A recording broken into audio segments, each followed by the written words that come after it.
What's up, y'all? Happy holidays. It is currently a few days before Thanksgiving, but I haven't done a review video on Whelen in a while, and y'all have asked questions about the bike. Some of y'all just ask about certain parts. Some of y'all have just asked, have I had any problems with the bike? And I've put 32,000 miles on Whelen in the last 2 years. I bought this bike 2 years ago in April of 2023, and it is now November 2024. So I've wasted no time racking up miles on this bike. And so yeah, I figured now would be a pretty good time for a review video since season's kind of coming to an end here. I think the high is going to be about 30 degrees for the next week, and I think we'll see snow in a couple of days, which is gross, but that just is what it is. So let's get into it. For those of you who want to see a full parts list for my ST, or for any of my bikes for that matter, you can do so over on my blog, which is ridetofood.com. I update this blog often, so it'll have the most up-to-date information, assuming that you come across this video a few years from now. I'll also link to my JMP Cycles gear page down in the video description, where you can see a few of my favorite parts and accessories, plus riding gear that just might be on sale for the holidays. A quick little disclosure here before I actually start talking about motorcycles. My neighborhood has a stray cat problem, and they do like to come over here and hang out because I like to give them little head scratchies, and I try and brush some of their fleas off of their coats sometimes, and they enjoy that. So sometimes you'll see them hanging out. I don't know if y'all can see Saki's right now, but she's just chilling over here at the moment. And yeah, so we might have some cats just roaming through the footage in this video, but I'm not gonna pause to talk just because they decided to come hang out. So anyway, behind the scenes, I'm a little bit of a crazy cat lady these days, I guess.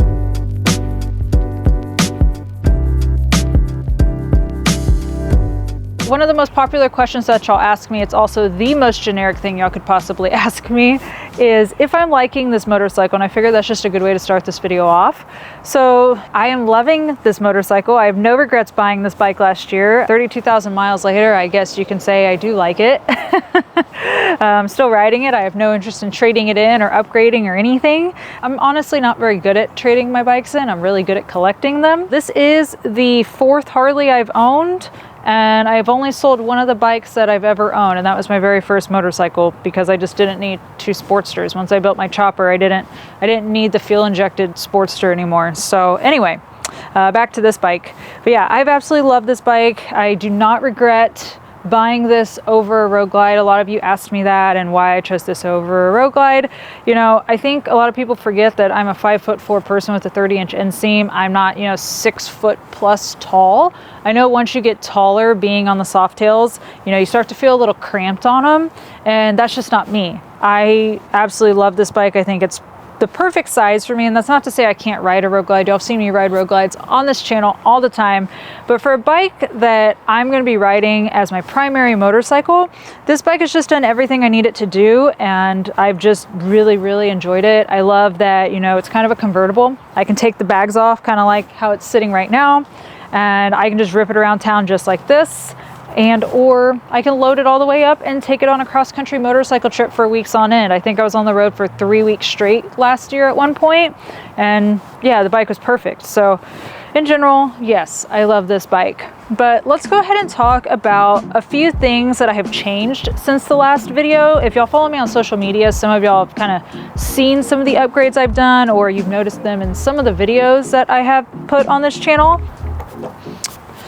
I actually took notes so I remember everything I've actually changed since the last video. The first thing that we're going to talk about is going to be the easiest one, and that is my Rockform dash mount. This is made by a brand called 31 State. They also are the same guys who run Gorilla cables, which I also run on my bike. I love having this new dash mount on my bike. I've been running it for about a year now. I think I got it at Born Free, Texas last October. So I've had it on the bike for a good enough amount of time now to know whether I like it or not. And honestly, I put my phone on here at all times. In my last video about this bike, I was telling y'all how I don't really like having, a phone mount out on my bars. I don't like my phone just being right in my face while I'm riding. I also don't like having gauges right in my face. Like, I don't want to be staring at a speedometer or anything else whenever I'm riding.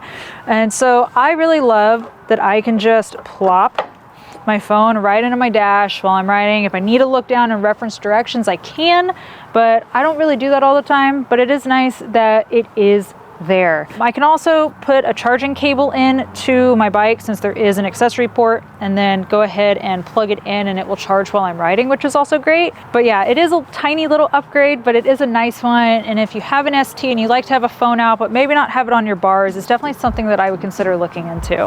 And I will link all this down in the video description again for y'all. Moving up to the front of the bike, there are a couple of things that I have swapped out. Most noticeable is probably this new headlight. I know in the last video I complained about how badly I wanted to swap out my stock headlight because it was just underperforming and I didn't feel that it was very bright at all. And so earlier this year, at the beginning of the year actually, back in April, Custom Dynamics sent me the Pro Beam because this one was not ready yet, the Shark Demon. So luckily I was able to test out the Pro Beam for a little while before I was able to get my hands on the new hotness, the new Shark Demon. This is a DOT approved LED headlight, and it is still hella bright, even though it is DOT approved. This thing is super, super bright. And if you want to see comparisons of the three headlights, the stock headlight, the Pro Beam, and the Shark Demon, I do have comparison photos for the low beam and the high beam over on my blog because I did a full review of this over on my site. So go ahead and check that out if you're interested in that. But in general, this has been such an upgrade and I'm so stoked I have it. I'm not gonna say that I'm in love with the look of it. I do wish that it pushed a little further back into my fairing, but I don't want to cut out my fairing, which is what you have to do with these big LED headlights in order for them to be recessed. So I'm just kind of living with the way it looks for now. Sometimes function's a little more important than fashion, but anyway. Another thing that I got from Custom Dynamics, which I'm super stoked on, that I also mentioned in the last video that I was hoping someone would make, is going to be these vent turn signals, because I wanted to eventually remove these and put lowers on the bike, but I really wanted to wait until someone had an option like this available until I did that. So Custom Dynamics did it. I absolutely love them. They're very easy to install and they do work with these turn signals. So if you're someone who just wants to run both, you totally can. But I love them, and I do love that they have like this mesh added to them because then no bugs fly up through the vents. I also got the little accessory piece that goes up here near the windshield, and yeah, no more bugs hitting my face ever. Nothing ever flies through the vents, which is rad. But another thing, speaking of windshields, is that I did swap out my 6-inch Klock Werks to the 8-inch because that did become available right after I filmed the last video. Definitely a game changer from the 6-inch for me personally. Obviously windshield height is going to depend on you as a person because everyone's torsos and just general heights are different. But the 8-inch is perfect for me, and I am so, so stoked on this. If you're gonna buy an ST, definitely consider upgrading the windshield. Even the 6-inch Klock Werks is better than the stock, but the 8-inch is definitely perfect for me. All right, what is next according to my notes? Oh, my LePera. So I do believe that in the last video I had already put this on the bike, but I think I had like just gotten it or something and hadn't put a ton of miles on the bike with it. If you're new here and you haven't watched the last video when I went over most of the bike, this is the LePera Kickflip up front. So what's different about this seat compared to the standard one is that this one pushes me about 2 inches further forward, which honestly puts me in a fantastic riding position. I love where I sit on this bike. So this seat, as y'all can tell, really puts me in the right riding position. I love where my feet are. I just love exactly where I'm sitting. I never feel like I'm reaching for my bars anymore. And anytime anyone reaches out that's shorter statured, that wants to talk to me about seats, I always tell them to check this seat out because it is just so badass. Yeah, I've absolutely loved this seat. Y'all do like to ask, you know, do I put gel in my seats? And the answer is no. I think gel is a scam. I do not like putting gel in my seats. I've had one seat with gel in it over all the bikes I've had, and it was the most uncomfortable seat I've ever owned, and I swore I'd never put gel in another motorcycle seat. So yeah, Team LePera all day. I will say LePeras are definitely my go-to. They are the most comfortable seats I've had on any of my motorcycles. I had a LePera on my Dyna as well, and that's also why I decided to go LePera on this bike. But yeah, absolutely love this, and it has alleviated a lot of my lower back problems. I do put like a little backrest here once I put my Saddlemen luggage bag on, and that does help as well. But yeah, if you're shorter, definitely consider looking at the up front. One of the only other things that I've swapped out is going to be my floorboards. I was running the Arla Ness foot pegs before this, and I just don't really like foot pegs on my bike. So I went ahead and swapped out to the SDC mini floorboards, and they check all the boxes I need them to. Obviously, that's going to be very dependent on you as a person as to, you know, what you like to run. But personally, I really like the minis, so that's what I got. But yeah, it's a pretty short list of things that I've done to this bike in the last year as far as like other changes go. I did a lot of the work up front when I bought the bike so that I didn't have to sit here and put it together piece by piece. I just wanted it all to be done so I could ride it. And yeah, for the most part, it worked out. There are a few things that I do want to change out though. Number one, definitely being the handlebars. So I'm running the Kraus Bully ST 10-inch Pro Kit on this bike. I love the riser setup and everything, but the bars themselves are just not exactly right for me. They are kind of bending my elbows out a little because they're so wide. So on long hauls, I really start to like notice that my arms are starting to bow out because it feels, and this is exaggerated, but it feels like my wrists are poked out like this with these bars. And I want something that brings my arms in a little bit more. So I am going to be switching these out hopefully this winter, if not next spring. There are a couple other things that I want to do to the bike, which I'm going to talk about next. And I just want to kind of do all of it at once. So definitely changing the handlebars. And I will say that if you're a tall person, a tall, broad person, you'll probably really like these bars because wider bars are better for taller people. But the smaller statured you are, the less you want really wide handlebars on your bike. So sorry, the stray cats are kind of distracting me right now.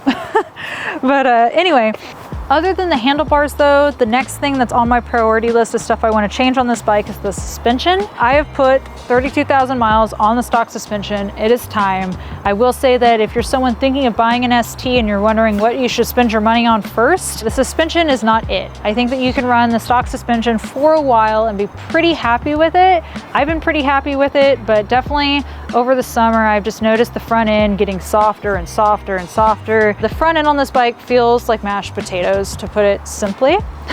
And I told myself if I was ever gonna take the front end apart to do anything, then I was just gonna go ahead and switch out the suspension. So new suspension, front and rear. I'm thinking of doing Öhlins on this bike. I've ran Race Tech on other bikes and I've ran a lot of different suspension companies, but I feel like honestly, there's just not a lot of options out there for this platform for the Softails.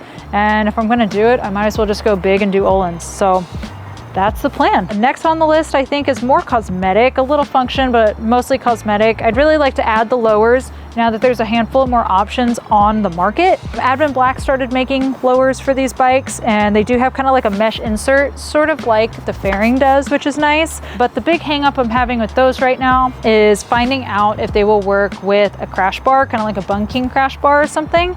Everything I've been reading online is saying that they don't work with the front crash bars like that. So that is something I want to figure out before I go ahead and make that purchase and that investment, because I think since I have to take these off, I might add like an LED light at the bottom. I know that you can get like a running accessory light with the Advanblack lowers, but that's not as bright as I want it to be. So yeah, there's a couple things that I want to do up here as far as lighting goes and accessories. Hey, you want some head scratches? Hi. You want some head scratches? A couple other upgrade questions I'm sure y'all are going to ask me. Paint, powder coat, and motor work. Still don't have any plans on painting the bike. I talked about that in my last video, and I have loved just having a black bike and not worrying about a paint job. And at this point, if I'm going to spend thousands of dollars on paint, I think it's kind of silly considering I want to buy an adventure bike. So I'd rather put that money in another motorcycle. Powder coat, it's hit or miss. I haven't decided if I'm going to powder coat the wheels or not. And then of course motor work. So I did void the Powertrain warranty on this bike. I had it retuned with a Dyna jet, and the dealership red flagged my VIN in the system. So now my Powertrain's voided. So in theory, I can do whatever I want with the motor and it's on me. But I don't really want to do any motor work. I don't see the point in doing any motor work. So for now, it's just gonna stay as is. I haven't had any issues. Y'all have also asked me that if I've had any issues with my Powertrain, and I have had no issues with this bike at all. It has been so great. And I'm very stoked on that, considering all the issues I had with my last bike. So yeah. As far as things go that I did to the bike, do I regret anything I did to the bike? Not really. The only thing that I added to this bike that I'm not like a huge fan of, I guess technically there's two things if I'm gonna be real picky. Number one is definitely the Rockford Fosgate audio kit. I just don't ever use it because I'm always using my my Lexan Novus, my Bluetooth comm. I just like to listen to music through my helmet, and that's just how I prefer to do things. I very, very rarely use this. I'm sure there's people out there that love to use it, but I'm just not that person. I thought I'd use it more than I do, and yeah, I never touch it. I actually got a new phone and I never even linked it to my new phone because that's how often I use it. I don't think I used it once this whole summer. So yeah, it's just not something that I use a lot. It's not saying it's bad, it's just not the right thing for me, I guess, but everyone's different. Another thing, if I had to be real picky, is maybe these Nest mirrors. They look cool and it's fun to have aftermarket mirrors, but honestly, I think the stock mirrors are honestly the best. I can also mount a GoPro to the stock mirrors. I can't mount a GoPro to this. That's not a big deal, but it is something with someone who makes YouTube videos. That's important. And these vibrate quite a bit. I can't always see anything out of them, and the stock mirrors I think are just, they're just so good. Like, people love to talk crap on people running stock parts, but some of the stock Harley parts are the way to go, and I do really like them. So I'm not planning on taking these off anytime soon. It's not that bad, but is it something that I really needed to have? No. But yeah, overall, I'm pretty content with this bike, and it's done everything I've needed it to do, like I've said 1,000 times in this video. So so yeah, I think the last thing to really touch on with y'all is luggage. As far as luggage goes, because y'all are probably going to ask me this, y'all love to message me and ask me about my bags. Obviously, I don't have any of my luggage on the bike right now. The Leatherpros, still love them. I ran them for 80,000 miles on my Dyna, which is why I decided I had to have them on the ST. I still love them. I do not regret getting rid of my hard bags. They carry so much more stuff. I love the side pockets. I just can't get rid of that. And yeah, no regrets on that swap out on this bike at all. Still stoked on it. I did get a new luggage bag that goes on my back seat. I was using the Kuryakin bag forever, and I did decide to try out the Saddlemen BR 3400 this year. I am going to make a comparison video of those two bags at some point in the near future, but that has been a nice new bag. There is a review of both of those bags on my website, by the way, if you're into that. I do want to get rid of that and make a camera box to go on the back of the bike, because I do put my camera bag in that whenever I'm traveling. I just haven't put all those pieces together yet, but that is something that's kind of on my winter to-do list, so we'll see if I have one or not for next year.